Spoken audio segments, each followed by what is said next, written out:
शिव महापुराण की कथा कहती है, भगवान शंकर का अनुमोदन कहता है कि आपकी जो भक्ति है, भगवान धन से, संपदा से या सत्ता से या वैभव से या दौलत से भगवान कभी नहीं रीझता। अगर भगवान को चाहिए तो तुम्हारा केवल निर्मल मन चाहिए, भगवान को और कुछ भी नहीं चाहिए, तुम्हारा केवल मन।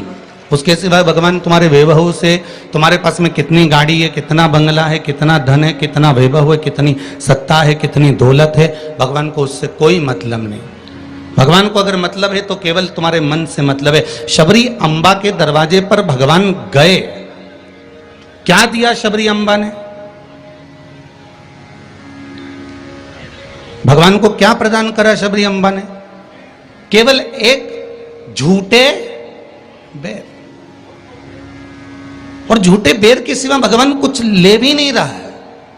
अब तुम शंकर जी को क्या देते हो? अगर शबरी अम्बा ने भगवान राम को झूठा बेर दिया है तो आपने कौन सा अच्छी चीज दी थी भगवान को? जल दिया, वो मछली का झूठा था। दूध दिया, वो बछड़े का झूठा था। फूल दिया, वो भौरे का झूठा था। मिठाई बना कर दी, वो चींटी की झूठी थी। तुमने दिया क्या? और ये मनुष्य का शरीर दिया भगवान के चरणों में, ये भी तो झूठा है। फोन पे तो तुरंत कह देता है, माँ तो तारे बिना एक बिना नहीं रहूं, एक मिनट नहीं रहूं, तेरी तो मुझे बहुत याद आए। और भगवान के पास जाए कि तुम्हारे बिना मेरा कोई नहीं है। भगवान के रेंदे रे झूठेला। भगवान भी कहते काहे को झूठ बोले? अभी फोन पे बोल रहा था, मेरे को थारी याद आ रही, तेरे बिना एक मिनट नहीं रह सकता, तू तुम्हारे हृदय में बसी ने, तू तुम्हारा चित्त वृत्ति में बसी। और मंदिर पहुंचा ने अगरबत्ती लगाते लगाते बोला, तन मन धन सब कुछ तेरा। भगवान के आ गया भेरू झूठेला।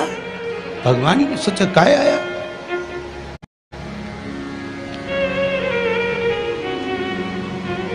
अगर शबरी अम्बा ने झूठा बेर दिया है तो हमने कौन सी अच्छी चीज भगवान को दे दी है?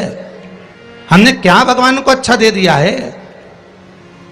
हम भी तो झूठा ही दे रहे हैं। पुष्प दिया, वो भी झूठा था। जल दिया, वो मछली का झूठा था। दूध दिया, वो गाय के बछड़े का झूठा था। मिठाई दी, वो चींटी की झूठी थी। हम जो परमात्मा को दिए वो सब कुछ झूठा था। यहां तक हम भगवान का जो स्मरण भी कर रहे हैं, कई लोग भगवान के मंदिर में बैठकर घंटों तक माला पकड़कर भी अगर भगवान के मंदिर में बैठकर भजन कीर्तन स्मरण कर रहे हैं तो वो ये सोचे कि नहीं ये सत्य है, तो उसने उसमें भी छल कर दिया। थोड़ी देर तक तो मन लगता है, उसके बाद ये चित्त, ये वृत्ति, ये मन कहीं ना कहीं डोल जाता है। इस मन को लोग कजन कहां लेकर चले जाते हैं। बड़ा बड़ा कठिन है महाराज,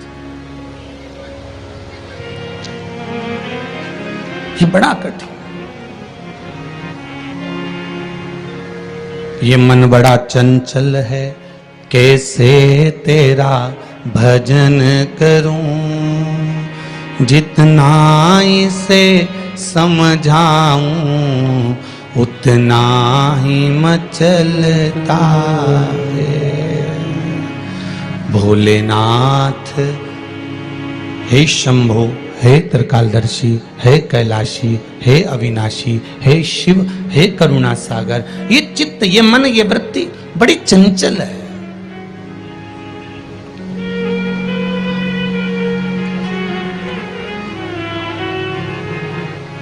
अगर ये मन, ये चित्त, ये वृत्ति थोड़ी भी परमात्मा में लग गई तो जीवन की सार्थकता हो गई।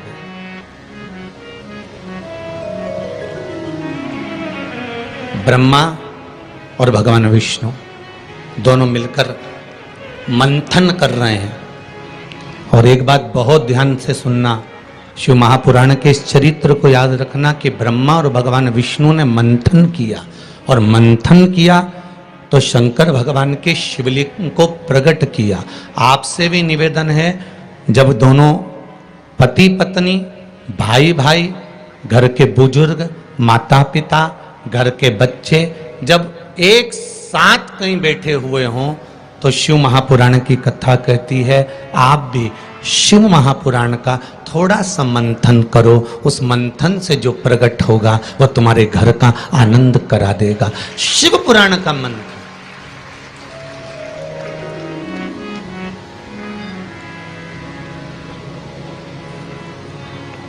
थोड़ी देर अपने माता पिता के पास में जाकर बैठा करो, थोड़ी देर जब घर से जाते हो तो अपने घर में जो मंदिर है, अपने घर में जो देवालय है, अपने घर में जो शिव जी हैं, अपने घर में जो राम जी हैं, अपने घर में जो ठाकुर जी हैं, अपने घर में जो कृष्ण हैं, अपने घर में जो देवता विराजमान हैं, आप उनके पास जाकर बैठकर फिर अपने गंतव्य की ओर अपने कार्य के लिए जाइए। और शाम को जब आओ तो पत्नी और बच्चों से, परिवार से बाद में मिलो।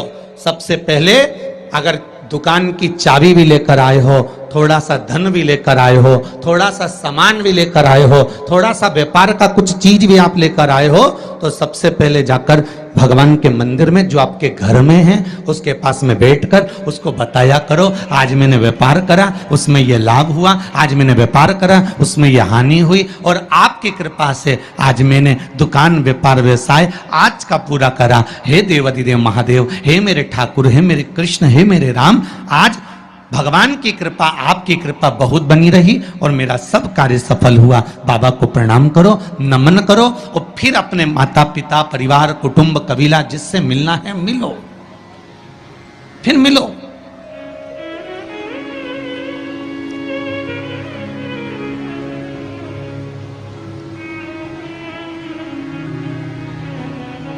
आज किसी ने एक प्रश्न किया था सुबह, गुरुदेव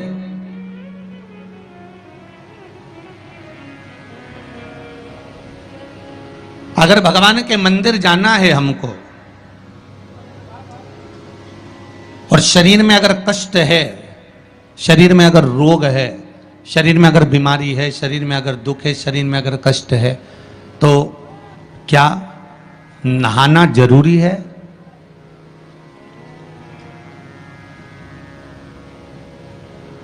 शिव महापुराण की कथा कह रही है,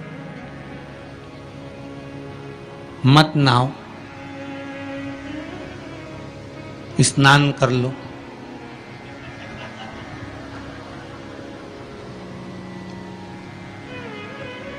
मत नहाओ, स्नान कर लो।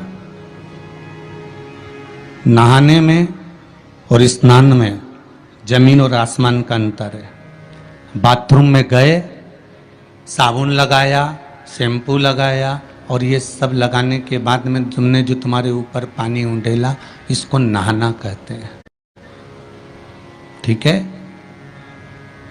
जो तुमने साबुन लगाया, शैम्पू लगाया, पानी डाला, उसको नहाना कहते हैं। और मंदिर में गए अर्थात आप बाथरूम में ना जाकर भी सवेरे से उठे और उसकी भक्ति में लीन होकर दिल से उसको याद कर कर और मान लो मुंह धोकर भी भगवान के दरवाजे तक पहुंच गए तो उसको स्नान कहा जाता है। कर लिया ना बहुत।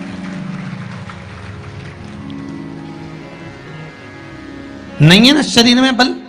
एक पत्र में लिखा है किसी ने,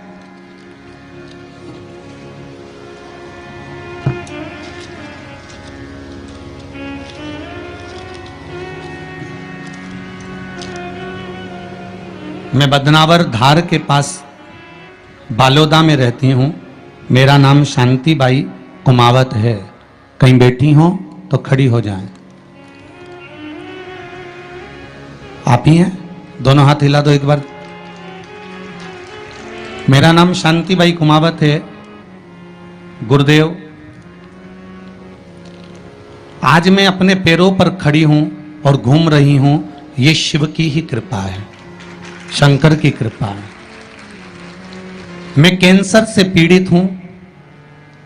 बहुत सारे अस्पतालों में मेरा इलाज हुआ है।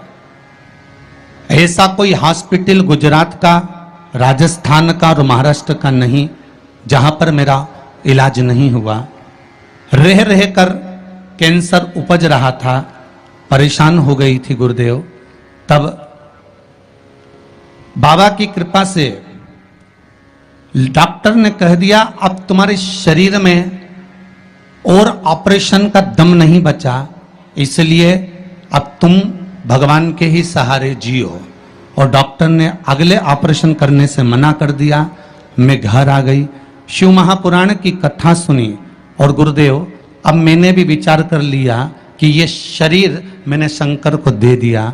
और गुरुदेव एक बेलपत्री शिव जी पे चढ़ी हुई अपनी पोती से, बेटों से बुलवाती और उस बेलपत्री को जल के साथ खाना चालू कर दिया, 2 कदम भी नहीं चल पाती थी क्योंकि कैंसर के ऑपरेशन इतने हुए थे। गुरुदेव, आज मैं इस पंडाल में बैठकर कथा सुन रही हूं, ये शिव की ही कृपा है, ये शंकर की करुणा। एक बात बहुत सुंदर आपने लिखा है शांतिबाई जी, माता जी, कि गुरुदेव जांच भी कराई, अब डॉक्टर बोल रहा है तुम तो ठीक होती चली जा रही हो, ऑपरेशन की भी जरूरत नहीं है, अब बाबा की यह कृपा हुई है, ये करुणा है। बैठो मां, बैठो। हर हर महादेव। ये शिव की कृपा है, ये शंकर की करुणा, ये शंकर की उदारता है, ये शंकर की दया है, ये शिव करुणा है। अकाल मृत्यु वो मरे जो काम करे, चंडाल का काल उसका क्या बिगाड़े, जो भक्त हो महाकाल का। शंकर की आराधना करने वाला, शिव का स्मरण करने वाला, शिव भक्ति में डूबने वाला, शंकर का अनुमोदन करने वाला कभी भी भटकता नहीं है। शिव उसको मार्ग तक पहुंचा ही देता है, पहुंचाएगा।